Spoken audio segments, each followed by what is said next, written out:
In Colorado alone, a large amount of foster families are needed for kids who require foster care.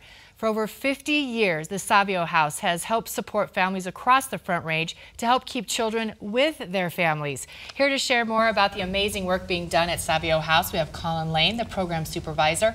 Also, amazing story here, foster parent Roseanne Prieto, and she's going to share more about her experience with this. So let's start first of all. Over 50 years ago, this was started. So kind of give us a brief look back in history and how this all began.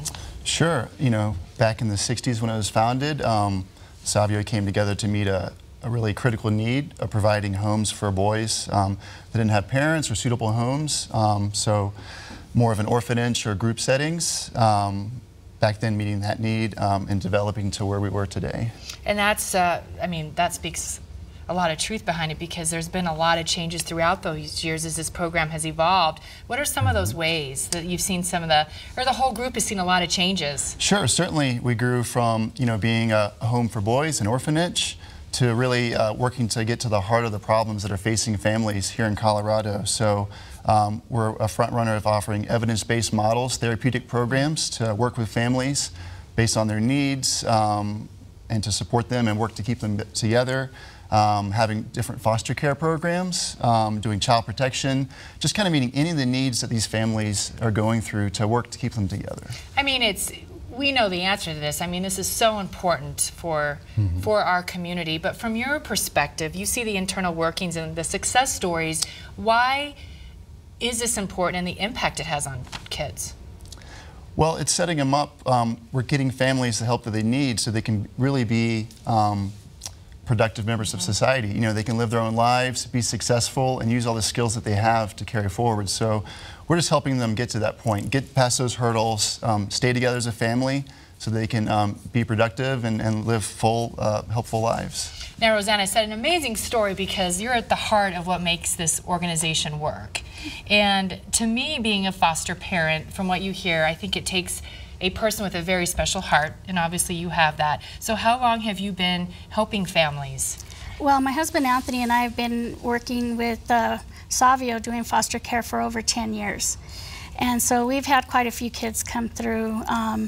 And I think something special to know about the program that we do with Savio is that, you know, the goal is to go home. And we firmly believe in our model in the program because we've seen it work several years.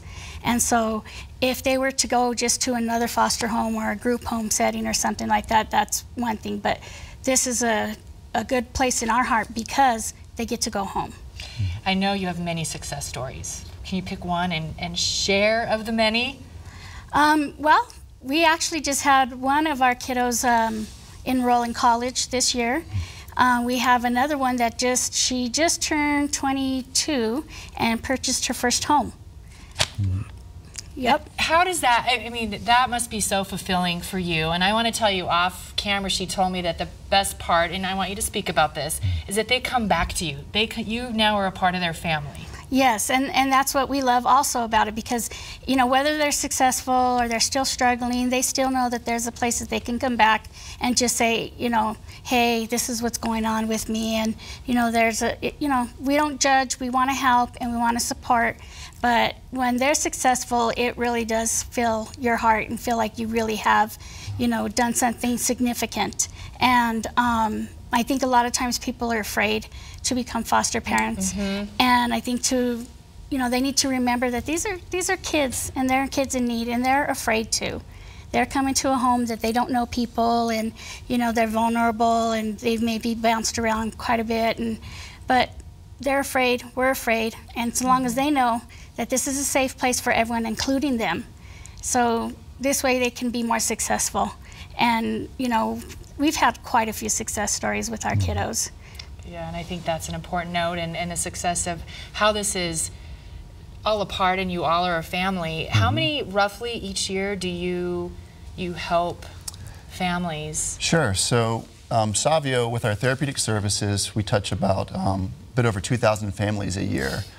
Within the foster care programs that we have, we serve about 1,200 foster kids per year.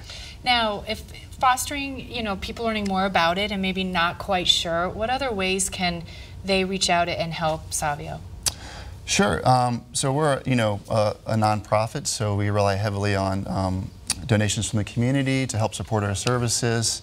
The biggest need that we have, though, is those foster homes, getting those foster homes. So at any moment, there's probably 500 to 1,000 kids waiting for that foster home. So before that time, they're in a group setting, a hospital, a residential setting, and they're not getting that real direct one-on-one care that they would get in a foster home. So they're just waiting for that. And so that really is our biggest need, finding more homes that'll be willing to open their doors and their hearts to these kids and the families. And you're proof of that. This has been wonderful. I could go on, and best of luck the rest of the year and to your successes with all. I like how she says this, the kiddos. All right, to learn more about the wonderful work the Savio House does for everyone throughout the Front Range and how it can help with this cause, you heard a variety of ways. Please visit saviohouse.org. We'll be back in a few minutes.